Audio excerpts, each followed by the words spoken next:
குழந்தைகள் ஒத்துருக்குத்தர் ரொம்ப அன்போடு கூட இருந்தாள். அந்த வைபவத்தெல்லாம் போய் வர்ணிச்சார் வால்மீகி. குழந்தைகளுக்கு உபநயனமாச்சு. மேல சொல்ல போறாள், ஜெயபது பரமம் ஜபம்னு காயத்ரி ஜபிச்சாள், காயத்ரி ஜபிச்சாள்னு வால்மீகி வரும்போது சொல்லுவார்.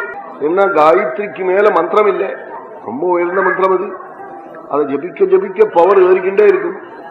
ஏதாவது கவலைகள் இருந்தா காயத்ரி 1008 ஆவர்த்தி பண்ணிவிட்டா கவலை நீங்கி போயிடும். ஏதாவது கடனுடன் கஷ்டம் வந்தது ஏன்னா 1008 ஆவர்த்தி வெள்ள தாமரப்பூ அக்னியில ஹோமம் பண்ணினா காயத்ரி சொல்லி கவலையெல்லாம் நீங்கி போயிடும், கடன்லாம் போயிடும். மகாலட்சுமி ஆத்துக்கு வந்து நர்த்தனம் பண்ணுவள். அத்தனை உஷக்தியான மந்திரம் காயத்ரி. அதை ரொம்ப பேர்கள் மறந்து விட்டு பாக்கி என்னெல்லாமோ பண்றாள். காயத்ரியை மறக்கவே விடாது, அம்மாவையும் மறக்கப்படாது. நகாயத்ரியா பரோ மந்திரா நமாதுர் தெய்வத்தம் பரம். காயத்ரிக்கு மேற்பட்ட மந்திரம் இல்லை, அம்மாவுக்கு மேற்பட்ட தெய்வம் இல்லை. அதனாலதான் காயத்ரியும் நோத்தராம் ஜபேதுன்னு ரிஷிகள் சொன்னதுக்கு வேறு மந்திரங்களை உபதேசம் பண்ணிட்டா கூட காயத்ரி எவ்வளவு ஜபிக்கிறியோ அதுக்கு அடக்கமாத்தான் இருக்கணும். பாக்கி மந்திரம் காயத்ரி 100 ஆவர்த்தி ஜபிச்சு விட்டு பாக்கி மந்திரத்தை 300 ஆவர்த்தி ஜபிக்கப்படாது.